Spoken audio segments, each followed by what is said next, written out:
There is a fact about Darnell Cole's criminal case that has never been discussed publicly, that does not appear in any news coverage of his conviction, and that only 3 people in the world knew at the time of Margaret Cole's death: Darnell Cole, Lee Cole, and a man named Al Pacino. And that fact is this: Darnell Cole was not convicted of racketeering in a vacuum.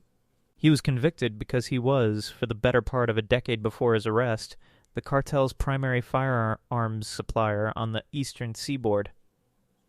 He was a gun runner, and the cartel he supplied was the same organization that his son Lee would later join. The same network. The same infrastructure that Al Pacino would eventually oversee as regional director. Darnell Cole and Al Pacino had never been in the same room. Al Pacino rose through the organization after Darnell was already inside. He knew the Cole name the way anyone in the organization knew historical supplier names, as a reference point, not as a living connection. He did not know that the Lee Cole he had recruited as his logistics coordinator was Darnell Cole's son. Lee had been careful about that. He had introduced himself through Victor Reyes using a professional identity that did not lead back to his father's name, and in an organization where information was compartmentalist by design, no one had connected the 2 Coles until much later. The question of when Al Pacino found out, and what he did with that knowledge when he did, sits at the center of this case, like a loaded room. Subscribe to this channel if you haven't already. Darnell Cole's gun-running operation worked because he understood supply chains. He sourced weapons through a network of straw purchasers, private sales, and corrupt federally licensed dealers across 4 states. He moved them through freight channels, private trucking operations, auto transport companies, furniture removalists with routes that conveniently passed through the right jurisdictions. He was not moving military-grade weapons in large quantities. He was moving handguns, semi-automatics, occasionally modified weapons with serial numbers altered or removed, and the kinds of volumes that moved through legitimate freight without triggering the weight or documentation flags that would attract attention. He had been doing this for nearly 9 years when the federal case came together against him. The racketeering charge was not originally about guns. It was about a protection operation Darnell had run alongside the gun supply work, a network of small businesses in Hargrove County that paid monthly fees in exchange for assurances that no one would cause them problems. A federal task force had been building a case around that operation for 2 years. What the prosecution did not disclose at trial, what was contained in sealed discovery material that Raymond Chu never adequately reviewed, was that the federal task force had also identified Darnell's role in the weapons supply network. They had chosen not to include it in the charges. Not because they lacked evidence, but because the weapons investigation was still active, and naming Darnell as a supplier would have collapsed a broader surveillance operation targeting the distribution end of that same network. Darnell Cole went to prison for racketeering. The weapons charges that would have guaranteed a federal firearms conviction on top of his sentence were quietly set aside. And somewhere in that sealed material, and evidence that a competent defense attorney might have used to argue selective prosecution or to negotiate a significantly different outcome, was information that connected Darnell Cole not just to a local protection racket, but to a cartel supply chain. Raymond Chu never found it. And 3 weeks after the verdict, Raymond Chu was dead. Consider what that means. Consider who would have benefited from a defense attorney failing to access sealed discovery material that connected his client to a cartel weapons operation. Because a competent attorney reviewing that material would not just have changed Darnell Cole's defense. He might have surfaced names, supply routes, purchasing patterns. He might have given investigators looking at the cartel's weapons arm a roadmap they didn't yet have. Raymond Chu's incompetence was, from a certain perspective, extraordinarily convenient. And his death immediately after the verdict, before any appeal process could begin, before any post-conviction review could be conducted, was more convenient still. Darnell Cole has maintained from his first day in federal custody that he did not order Raymond Chu's death.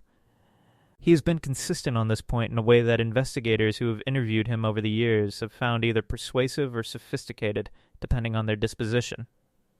What Darnell Cole has never publicly addressed is the question of whether he told anyone in the period between his conviction and Chu's death about the sealed discovery material and what it contained. Whether he communicated through the channels that men in his position use when they need to reach people they cannot call directly. Hit the like button if you are enjoying this. Lee Cole visited his father in prison 11 days before Raymond Chu was killed. Prison visitor logs confirm this. The duration of the visit was 40 minutes. Lee Cole was 19 years old at the time, still 2 years away from his graduation from Crestwood College, still 4 years away from his introduction to Victor Reyes. What was said in that 40-minute visit is not recorded. What is known is that Darnell Cole was animated enough in the days following that visit that a corrections officer on his wing noted a change in his demeanor in the internal log. The notation reads, "Inmate Cole appears agitated. Has requested access to telephone more frequently than baseline. Standard welfare check conducted. No concern identified." Raymond Chu was found dead 17 days after that visit. Between the visit and Chu's death, Darnell Cole made 7 phone calls on the prison system, all to numbers reviewed and cleared by the facility as personal family contacts. Whether any of those calls carried a message that was not its surface content is not established in any public record. What Lee Cole knew, sitting across from his brother in that back room in the days after their mother's death, was not just that he had killed a man with a gun that had since turned up at a crime scene. He knew that his father had been a supplier to the same cartel he worked for. He knew that Al Pacino's organization had a historical relationship with the Cole name that Al Pacino himself appeared not to be aware of.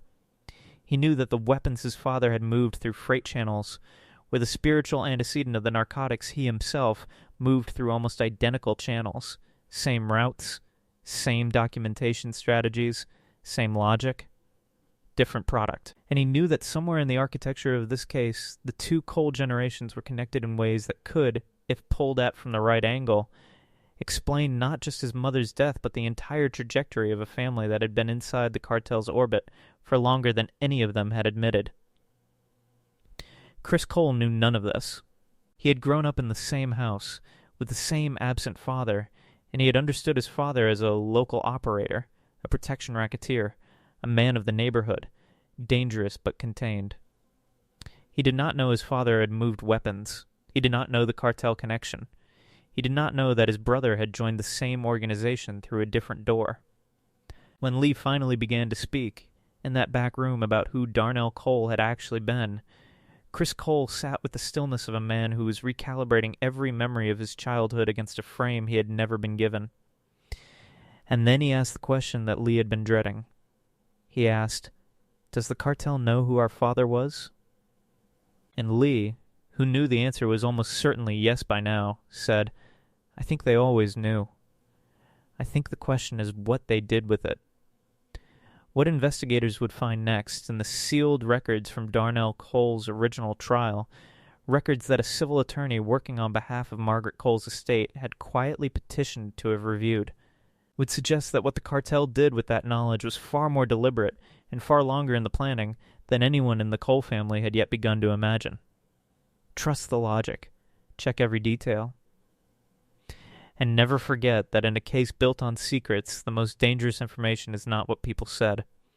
It is what they knew and chose not to say. Smash that subscribe button and turn on notifications so you don't miss part 3. Victor Reyes did not recruit Lee Cole by accident. This is the thing that neither brother understood, and that Lee himself had spent years avoiding looking at directly. Because looking at it directly meant accepting that his entry into the cartel was not a choice made in the haze of youthful desperation, but a transaction that had been prepared well in advance by people who had known exactly who Lee Cole was before Lee Cole knew who he would become. Reyes had been connected to Darnell Cole's gun-running network for years before Darnell's arrest. He was one of the broker contacts, one of the men who placed orders, who paid in cash through intermediaries, who used the kind of operational names that never appear in public record. When Darnell Cole went to prison, Reyes did not lose a supplier. He lost a relationship. And relationships in the cartel infrastructure were not simply business assets. They were investments. They were obligations that passed in certain circumstances from one generation to the next. The cartel had not recruited Lee Cole because he was talented. though he was, they had recruited him because he was owed. Because his father had delivered for them for nearly a decade, had taken the conviction without cooperating, had gone to prison for life without naming a single cartel contact in exchange for any kind of consideration. In the calculus of an organization that valued loyalty above nearly everything else, Darnell Cole's silence was worth something. It was worth the education of his son. Quietly funded through a scholarship administered by a nonprofit with no visible connection to anything illegal, a scholarship that Lee Cole believed he had won on merit. Because it was administered that way. Because the distance between the cartel's money and the scholarship account was long enough and layered enough that even a man with Lee's logistical intelligence could not have followed it. Without knowing where to look, it was worth the introduction at the right moment through a trusted intermediary to an opportunity that looked like consulting work and was designed to feel like a choice. Lee Cole had been groomed for this role before he graduated, before he sat his final exams, before he believed he was making any decision at all. When Lee understood this, when the shape of it became clear to him in the weeks after his mother's death, as he pulled at the threads of his own history with the clarity that grief and terror produce in a man who has nothing left to protect, it changed the nature of his fear. He had been afraid of Al Pacino because Al Pacino was dangerous and had been deceived and would want restitution. But that was a comprehensible fear. That was a fear with a shape.